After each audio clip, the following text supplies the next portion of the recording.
Welcome to star police academy. இன்றைக்கி நம்ம இந்த வீடியோவில் என்ன பார்க்க போகிறோம்னா, இன்றைக்கு நடந்த 2ஆம் நிலை காவலர் தேர்வு நடந்துச்சுல, அதற்கான ஆன்சர் கீ தான் இங்கே பார்க்க போகிறோம். அது இந்த கொஸ்டின் பேப்பர் பார்த்தீங்கன்னா பார்ட் ஏவுடைய கொஸ்டின் பேப்பர். இதில் வந்து ஜிஎஸ்க்கான ஆன்சர் எல்லாத்தையும் நம்ம பார்த்துடலாம். சரியா? சரி, ஃபஸ்ட் கொஸ்டின் பாருங்கள். ஆசியாவின் டெட்ராய்டு என்று அழைக்கப்படும் இடம் எதுன்னு கேட்குறாங்க. சென்னை. இது நமக்கு தெரியும். அடுத்த கொஸ்டின் பாருங்கள். அரபிக் கடலின் ராணி என்று அழைக்கப்படும் துறைமுகம் எதுன்னு கேட்குறாங்க.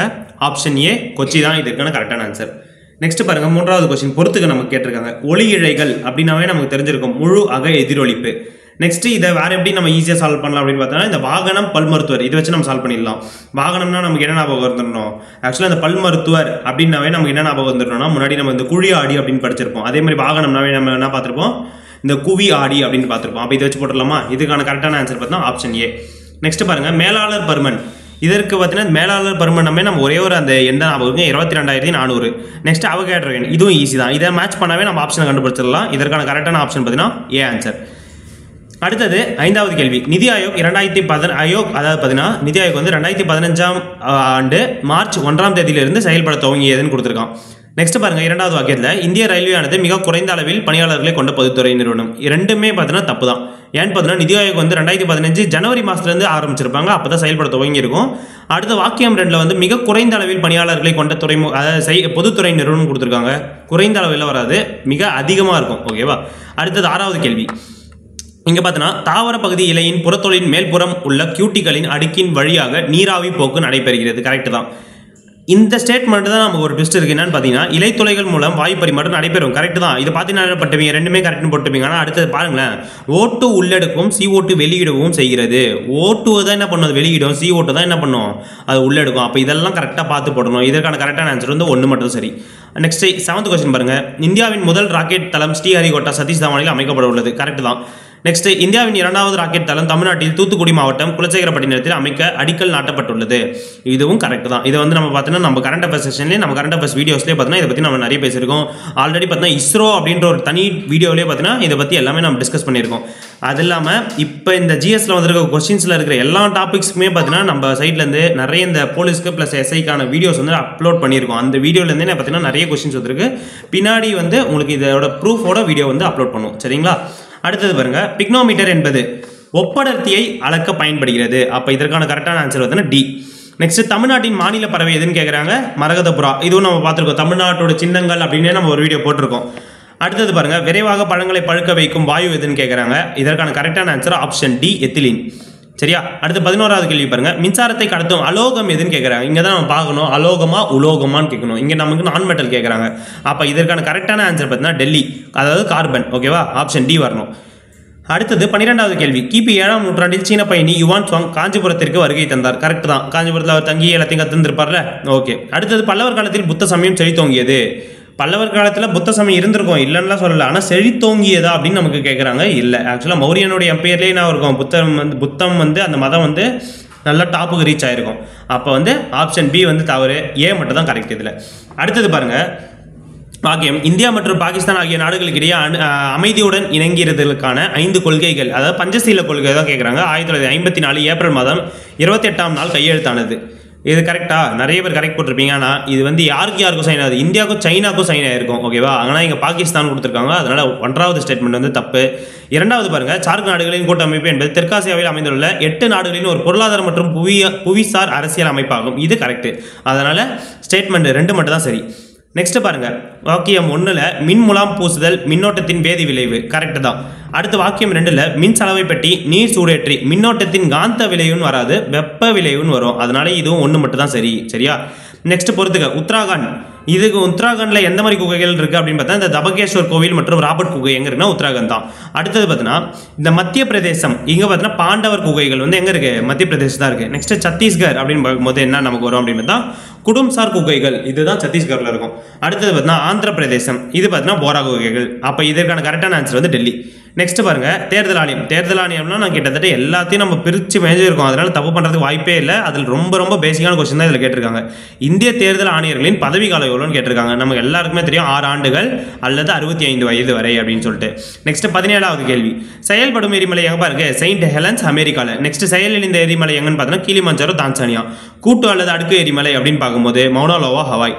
அடுத்தது கேடே எரிமலை பியூஜி ஜப்பான். ஓகேவா, இதற்கான கரெக்டான ஆன்சர் பார்த்தீங்கன்னா பாம்பே. நெக்ஸ்ட் எழுத்து பொறிப்புகள் அப்படின்றத பார்த்து நம்ம போட்டுக்கலாம். இதற்கான கரெக்டான ஆன்சர் பார்த்தீங்கன்னா கல்வெட்டியல். சரியா, நெக்ஸ்ட் பாருங்க எக்கனாமிக்ஸ்லேருந்து ஒரு பேசிக்கான கேள்வி. வாங்கும் சக்தி சமநிலையில் அடிப்படையில் இந்தியா எத்தனையாவது பெரிய பொருளாதாரமாக மாறியுள்ளதுன்னு கேட்குறாங்க. 3வது பெரிய பொருளாதாரமாக இருக்கு. நெக்ஸ்ட் இதுவும் ஸ்டேட்மெண்ட் கொஸ்டின் தான். இந்திய சுரங்கம் பணியம் எங்க பாருங்க நாக்பூர். இரும்பு சாரா தொழில்நுட்ப மேம்பாட்டு மையம் இது எங்க இருக்குன்னா ஹைதராபாத் தான் இருக்கு. இது 2 ஸ்டேட்மெண்ட்டுமே கரெக்ட். ஆப்ஷன் சி தான் இதற்கான கரெக்டான ஆன்சர். நெக்ஸ்ட் தவறான இணையை கண்டறிக. முதல் வட்டமேசை மாநாடு 32 இல்லை, அப்போ இதை பார்த்தே போட்டுலாம். முதல் வட்டமேசை மாநாடு எப்போ நடந்திருக்கும் 30, 2வது 31, 3வது 32. அப்போ இது தவறு. அப்போ ஆப்ஷன் ஏ தான் இதற்கான ஆன்சர். போக்சோ சட்டம் நிறைவேற்றப்பட்ட ஆண்டு கேட்குறாங்க. போக்சோ சட்டம் 2012ன்றது நமக்கு தெரியும். அடுத்தது பார்த்தோன்னா பொறுத்துக. வறண்ட காலநிலை எப்பன்னு கேட்குறாங்கப்பா. ஜனவரி முதல் மார்ச் வரை என்னவா இருக்கும் வறண்ட காலநிலை. அப்போ பார்த்தீங்கன்னா எங்கே இருக்குது எந்த ஆப்ஷனில் 3மே பார்த்தீங்கன்னா கிட்டத்தட்ட ஏபிசி 3லேயே பி தான் கொடுத்துருக்காங்க. அடுத்தது பார்ப்போம். அப்போ வெப்ப காலநிலை அப்படின்னு பார்க்கும்போது ஏப்ரல் முதல் மே. அப்போ ஏசி வரதுக்கு வாய்ப்பு இருக்குது. நெக்ஸ்ட் தென்மேற்கு பருவமழை காலம் அப்படின்போது ஜூன் முதல் செப்டம்பர். அப்போ இதை வச்சு போட்டுடலாமா? ஓகே, அடுத்தது பாருங்கள் சி தான் இதற்கான ஆன்சர். நெக்ஸ்ட் திறந்த விதை தாவரம் எதுன்னு கேட்குறாங்க. இதற்கான கரெக்டான ஆன்சர் ஆப்ஷன் சி ஜிம்னோஸ்பம். அடுத்தது பாருங்க எந்த பிரிவின் கீழ் சில வழக்குகளின் கைது செய்து தடுப்பு காவலில் வைப்பதற்கு எதிரான பாதுகாப்பு உரிமை அறிவிக்க முடியும் அப்படின்னு கேட்டிருக்காங்க. இதற்கான கரெக்டான பிரிவு பார்த்தீங்கன்னா 22. நெக்ஸ்ட் தவறான இணையை நிறைய தவறான இணையை கண்டறிய கொஸ்டின் தான், அதனால நம்ம ஈஸியாக போட்டிருக்கலாம் எல்லாமே. நெக்ஸ்ட் பாருங்க தமனி வழங்கும் குழைகள் கரெக்ட் தான். ரத்த சிவப்பணுக்கள் எரித்ரோசைட்டுகள். சிறை பெரும் குழைகள். ரத்த தட்டுகள் லியூகோசைட்டுன்னு கொடுத்துருக்காங்க. ஆக்சுவலாக அவங்க என்ன வரணும் த்ராம்போசைட்ஸ் அப்படின்னு சொல்லிட்டு வரணும். ஆனால் இங்கே என்ன கொடுத்துருக்காங்க நமக்கு லியூகோசைட்டுகள் அப்படின்னு கொடுத்துருக்காங்க. சரி, அடுத்த கேள்வி பாருங்க 27வது. நேர்முக வரி இது என்னவா வரணும்? ஆக்சுவலாக சேவை வரின்றது என்ன வரணும் மறைமுக வரின்னு வரணும். இங்கே நமக்கு நேர்முக வரின்னு கொடுத்துருக்காங்க, அதனால இதுதான் தவறு. நெக்ஸ்ட் பாலைவனங்களே இல்லாத கண்டம் எதுன்னு கேட்குறாங்க. இதற்கான கரெக்டான ஆன்சர் ஐரோப்பா தான். சரியா, அடுத்தது பொறுத்துக்க. இதை பார்த்தோன்னா நம்ம ஒரு பேசிக்ஸ் தான், இதெல்லாம் ஸ்டாட்டிக் ஜிகேலேயே வந்துடும் நமக்கு. ப்ளஸ் பாலிட்டியிலே நம்ம கவர் பண்ணியிருப்போம். இதை முதல் மகளிர் பல்கலைக்கழகம் எங்கன்னு கேட்குறாங்க. மகரிஷி கார்வே. ஓகேவா, அப்புறம் பார்த்தோம்னா முதல் பெண் மத்திய அமைச்சர் கேட்குறாங்க. விஜயலட்சுமி பண்டிட். அடுத்தது பார்த்தோன்னா மக்களவையில் பதவி வகித்த முதல் பெண் சபாநாயகர் கேட்குறாங்க. மீரா குமார். நம்ம முதல் பெண் சபாநாயகர் அப்படின்னு சொல்லிட்டு மீரா குமார் நிறைய வாட்டி பார்த்துருக்கோம். எவரெஸ்ட் சிகரத்தை அடைந்த முதல் பெண்ணுன்னு கேட்குறாங்க நமக்கு பச்சேந்திரி பால். சரியா, அடுத்தது பாருங்க தவறான இணையை கண்டறிக. இங்கே பார்த்தீங்கன்னா உலகளாவிய வளம் அப்படின்னு கேட்குறாங்க. நீர் தான். ஓகேவா, தனிநபர் வளம் அப்படின்னு கேட்குறாங்க. திமிங்கலத்தோடைய ஒரு புணுகு, திமிங்கலத்துடைய ஒரு எச்சம் தான் அது புணுகுன்னு சொல்லுவாங்க. அது ஒரு தனிநபருடைய வளமா அப்படின்னு பார்த்தா இல்லை. ஓகேவா, புதுப்பிக்கக்கூடிய வளம் சூரிய ஒளி நமக்கு எல்லாருக்குமே தெரியும். புதுப்பிக்க இயலாதது நிலக்கரின்றது தெரியும். அப்போ இதை ஈஸியாக சூஸ் பண்ணிடலாமா? ஓகே, அடுத்தது பாருங்க 31. ஒளியின் திசை வேகத்தில் செல்லக்கூடிய கதிர்கள் எவைன்னு கேட்குறாங்க. காமா கதிர்கள் தான் ஒளியின் திசை வேகத்தில் செல்லக்கூடிய கதிர்கள். நெக்ஸ்ட் பாருங்க சிங்கப்பூரில் நடைபெற்ற ஃபிடே உலக செஸ் சாம்பியன்ஷிப்பில் வென்றவர் யாருன்னு கேட்குறாங்க. இதை நம்ம கரண்ட் அஃபேர்ஸ் போஸ்ட்லேயே போட்டிருப்போம். இதற்கான கரெக்டான ஆன்சர் பார்த்தீங்கன்னா ஆப்ஷன் ஏ குகேஷ். சரியா, நெக்ஸ்ட் பாருங்க வங்க பிரிவினை எந்த ஆண்டு நமக்கு தெரிஞ்சிருக்கும் 1905. பெருங்கழகம் 1857. இந்திய தேசிய காங்கிரஸ் எப்போ உருவாக்குனாங்க 1885. ஆக்டேவியன் ஹூயும் அதாவது ஏஓ ஹியூமால உருவாக்கப்பட்டதுன்னு சொல்லிட்டு நம்ம பார்த்துருப்போம். லக்னோ ஒப்பந்தமும் நம்ம தெரிஞ்சிருக்கோம் 1916. One of the basic fact. ஐஎன்எம்லேருந்து இத்தனை நாள் நம்ம கொஸ்டின் கேட்காம இருந்தாங்க, டக்குன்னு ஒரு கொஸ்டின் வச்சிருக்காங்க. அதனால் ரொம்ப பேசிக்காக தான் கேட்டிருக்காங்க. இதெல்லாம் ஈஸியாக போட்டுடலாம் நம்ம. நெக்ஸ்ட் மீத்தேனுடைய மூலக்கூறுகள் கார்பன் அணுவின் இணைத்திறன் என்னன்னு கேட்குறாங்க. 4ன்றது நமக்கு தெரியும்ல, CH4 அப்படின் போது அது 4. நெக்ஸ்ட் பார்க்கும்போது தவறான இணையை கண்டறிக. பொருட்களின் சட்டம் தான்ப்பா தப்பு. இதில் மற்ற எல்லாமே கரெக்ட். 1986. சட்ட அளவீட்டு சட்டம் பார்த்தீங்கன்னா 2009. அத்தியாவசிய பொருட்கள் சட்டம் 1955. பொருட்களின் சட்டம் 1986. சரியா, அப்போ இதில் தவறானதுன்னு எதுன்னு கேட்டாங்கன்னா பொருட்களின் சட்டம் தான் தவறு. நெக்ஸ்ட் 36 பார்த்தீங்கன்னா வாக்கியம் 1 என்ன கொடுத்துருக்காங்க. நாணயங்கள் சிலைகள் உருவாக்கும் வெண்கலம் என்ற காப்பர் கலவையில் இரும்பு உள்ளது. ஓகேவா, இது என்ன தப்பு. ஆக்சுவலாக வெண்கலம் அப்படின்னும் போது காப்பர் கலவையில் இரும்பு இருக்காது. ஓகேவா, நெக்ஸ்ட் வெண்கலம்னாவே என்ன வரும் காப்பரும் டின்னும் தான் வரும்.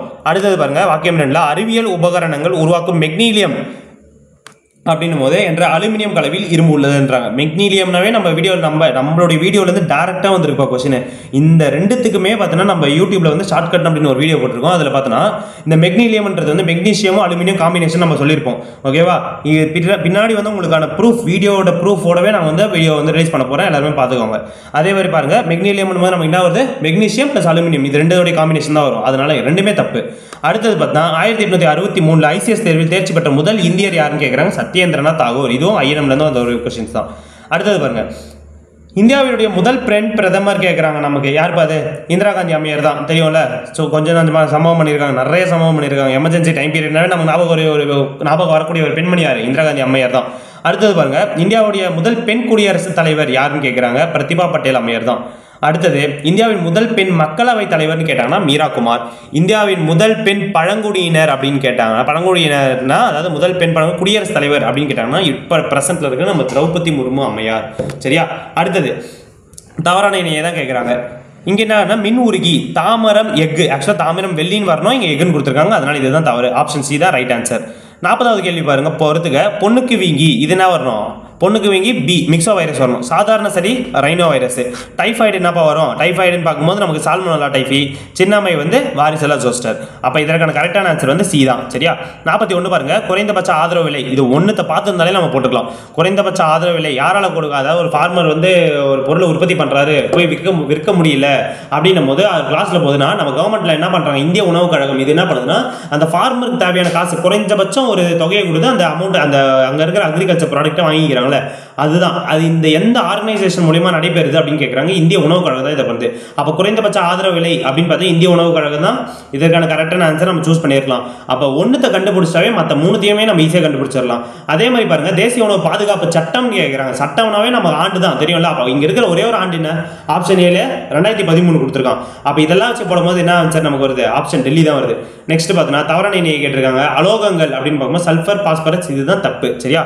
நெக்ஸ்ட் பாருங்க, சி எலக்ட்ரானிக் மற்றும் எலக்ட்ரிக்கல் பொருட்களின் பாதுகாப்பை உறுதி செய்கிறது. கரெக்ட் தான். நெக்ஸ்ட் வாக்கியம் 2ல் ஐஎஸ்ஓ தங்கம், வெள்ளி, ஆபரணங்கள், பரிசுத்தம் உட்பட பல்வேறு பொருட்களின் தரத்தை உறுதி செய்கிறது கொடுத்துருக்காங்க. ஆக்சுவலாக ஐஎஸ்ஓ வராது, பிஐஎஸ்ன்னு வரும், பியூரோ ஆஃப் இந்தியன் ஸ்டாண்டர்ட் அப்படின்றது வரும். ஓகேவா? அதனால 2 தப்பு, 1 தான் கரெக்ட். அப்போ இதில் வந்து எது கரெக்டான ஆன்சர் பார்த்தா ஆப்ஷன் ஏ தான் கரெக்டான ஆன்சர். ஓகேவா? நெக்ஸ்ட் பாருங்க, பூமத்திய ரேகைக்கு மிக அருகில் அமைந்துள்ள இந்திய பெருநகரம் எதுன்னு கேட்குறாங்க. இங்கே நல்லா நம்ம நோட் பண்ண வேண்டியது என்னன்னா பூமத்திய ரேகை கேட்குறாங்க. ஓகேவா? கடகரகை கேட்கல, பூமத்திய ரேகை. அப்போ கரெக்டாக 2 கோடு போடுங்களா, ஒரு பேப்பரை வச்சு என்ன பண்ணிக்கலாம், 2 கோடு போட்டு நம்ம அந்த எக்ஸ் ஆக்சிஸ் நடுவுல 0 பாயிண்ட் இருக்குல்ல, அதுல இருந்து நம்ம இந்தியா எங்க இருக்கு? ஆல்ரெடி நம்ம இந்தியாவில இருந்து பார்த்தா மேல தான் இருக்கு. அப்ப அந்த கீழ இருந்து கரெக்டா அந்த பூமத்திய ரேகையில இருந்து பார்த்தோம்னா நம்ம சென்னை தான் மிக அருகில் இருக்கும். அப்ப இதையும் பார்த்தீங்கன்னா அழகா நம்ம அதை திங்கிங்லேயே போட்டு வந்துடலாம். அடுத்தது பாருங்க, இந்திய தேர்தல் ஆணையத்தின் தலைமையிடம் எங்க இருக்கு அப்படின்னு கேட்குறாங்க. ஆப்ஷன் டி புதுடெல்லின்றது நம்ம எல்லாருக்குமே தெரிஞ்சிருக்கும். அப்போ தேர்தலேருந்து நமக்கு வந்து 2 கொஸ்டின் வந்திருக்கு. ஒன்று கரண்ட் அஃபேர்ஸ் மூலமா வந்திருக்கு, ப்ளஸ் வந்து பார்த்தீங்கன்னா இந்த இந்திய தேர்தல் ஆணையத்தோட பேசிக் ஃபேக்ட், அதாவது அதோட ஹெட் குவார்ட்டர்ஸை கேட்டிருக்காங்க. ஓகேவா? இதுதான் எனக்கு தெரிஞ்ச புக்கில் இருக்கிற அஃபிஷியல் எல்லாத்தையும் செக் பண்ணி கரெக்டான ஆன்சர் எடுத்துனது இருக்கும். கூடிய சீக்கிரம் உங்களுக்கான சைக்காலஜி ஆன்சருக்கையும் ப்ளஸ் பார்த்தோன்னா நம்ம தமிழ் தகுதி தேர்வுக்கான ஆன்சருக்கையும் அப்லோட் ஆகும். தேங்க்யூ.